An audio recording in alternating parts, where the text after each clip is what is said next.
جی حدیث نمبر ہے 864۔ عبداللہ بن عمر رضی اللہ عنہ فرماتے ہیں حج کرنے سے پہلے عمرہ کے بارے میں جب ان سے پوچھا گیا انہوں نے کہا کچھ حرج نہیں، مزید کہا کہ رسول اللہ صلی اللہ علیہ وسلم نے حج سے پہلے عمرہ ادا فرمایا تھا، یعنی یہ سنت ہے، اور جو بھی حاجی یہاں سے جاتے ہیں تو وہ عمرہ پہلے کرتے ہیں پھر حج شروع ہوتا ہے، یعنی وہی حج تمتع یعنی کیا جاتا ہے کہ پہلے عمرہ کر کے احرام کھول دیتے ہیں، حج کے دنوں میں دوبارہ باندھ دیا جاتا ہے۔ تو وہ جو تھے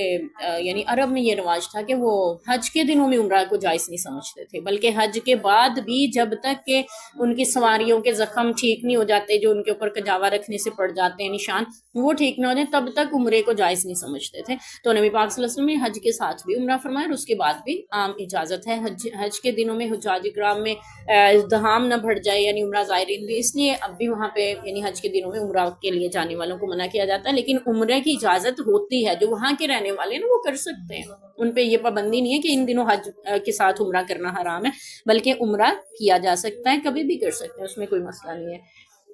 عبداللہ بن عمر رضی اللہ عنہ سے مروی ہے حدیث نمبر 865 میں، فرماتے ہیں جب ان سے پوچھا گیا کہ نبی پاک صلی اللہ علیہ وسلم نے کتنے عمرے ادا فرمائے تھے تو انہوں نے فرمایا 4۔ یہ چاروں ایک ساتھ نہیں تھے، یہ بھی ہمیں پتا نہیں، زندگی میں میرے نبی نے 4 عمرے کی۔ آپ صلی اللہ علیہ وسلم نے اپنی بعثت کے بعد جو عمرے ادا کیے ہیں وہ صرف 4 ادا کیے ہیں، اور اس میں عبداللہ بن عمر رضی اللہ عنہ فرماتے ہیں کہ ایک رجب میں سائل نے کہا، ام المومنین عائشہ رضی اللہ عنہ سے تو ہمیں یہ خبر ملی ہے کہ عبداللہ بن یعنی ان سے خبر ملی کہ ابو عبد الرحمن یعنی عبداللہ بن عمر کہہ رہے ہیں، تو حضرت عائشہ رضی اللہ عنہ نے پوچھا کہ کیا کہتے ہیں، انہوں نے کہا وہ کہتے ہیں رسول اللہ صلی اللہ علیہ وسلم نے 4 عمرے ادا فرمائے جن میں سے ایک رجب میں تھا۔ ام المومنین عائشہ رضی اللہ عنہ نے جواب دیا، اللہ ابو عبد الرحمن پہ رحم فرمائے، جب رسول اللہ صلی اللہ علیہ وسلم نے عمرہ ادا فرمایا تو وہ ضرور آپ کے ہمراہ تھے، لیکن اس کے باوجود وہ بھول گئے، آپ نے کبھی بھی رجب میں عمرہ ادا نہیں کیا۔ حضرت عائشہ رضی اللہ عنہ ایک خاص قسم کا ذہن رکھتی تھی، جس کو آپ کہہ سکتے ہیں نا کمپیوٹر دماغ، ٹھیک ہے، تو بہت جگہوں پہ بہت صحابہ اکرام کی تصحیح کر رہی ہوتی تھی، اور وجہ بھی بیان یہی کی جاتی ہے ان کی نبی پاک صلی اللہ علیہ وسلم سے نکاح کی۔ حضرت بکر صدیق رضی اللہ عنہ نے یہ دیکھا تھا کہ ان کی بیٹی میں ذہانت بہت زیادہ ہے، تو انہوں نے اپنی بیٹی کا نکاح نبی پاک صلی اللہ علیہ وسلم سے کیا تاکہ وہ ان کے گھریلو امور کے بارے میں امت کو آگاہ کر سکیں، ان مسائل کے بارے میں امت کو بتا سکیں جو کہ باہر صحابہ اکرام نہیں جانتے ہیں، اور ہمیں جس کو کہتے ہیں نا آدھا دین حضرت عائشہ سے ہی ملتا ہے، یعنی ظاہر ہے گھریلو زندگی کے امور و معاملات سب کے سب ہمیں جو ملتے ہیں حضرت عائشہ رضی اللہ عنہ سے ملتے ہیں۔ ہاں تب حریرہ رضی اللہ عنہ کے بعد احادیث کی سب سے بڑی راویہ اگر کوئی ہیں تو حضرت عائشہ رضی اللہ عنہ ہیں، تو یہاں پہ بھی ان کی تصحیح فرما دی ہے کہ وہ نبی پاک کے ساتھ رہے ہیں عمرے میں، لیکن ان کو یہ نہیں یاد رہا کہ عمرہ کب ادا کیا تھا۔ ابوبکر صدیق رضی اللہ عنہ یہ رجب میں انہوں نے کوئی عمرہ نہیں ادا کیا، ابوبکر صدیق رضی اللہ عنہ کو پتہ تھا کہ نبی پاک صلی اللہ علیہ وسلم کے نکاح میں آنے کے بعد آپ کی عمر، آپ صلی اللہ علیہ وسلم کی عمر بھی اس وقت کافی زیادہ ہو گئی تھی، اور حضرت عائشہ ابھی 9 عمر تھی، تو ظاہر اگر بیوہ ہو گئی تو کسی اور سے نکاح بھی نہیں ہو سکے،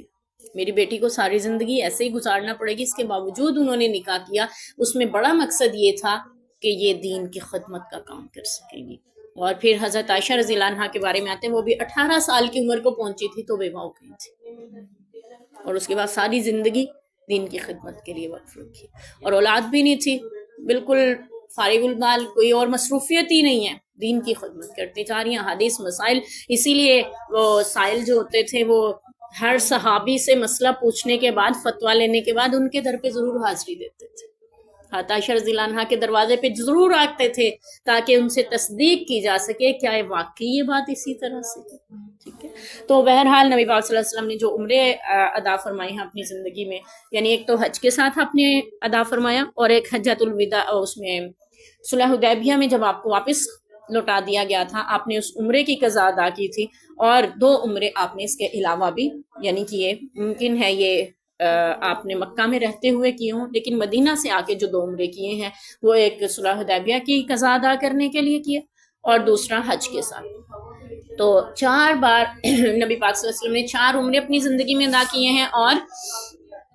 1 حج فرمایا ہے، ٹھیک ہے۔ عمرے کتنے کی اور حج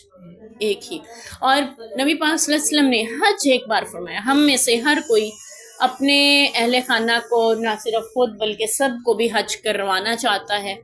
اور جی اگلی حدیث ہماری حدیث نمبر 66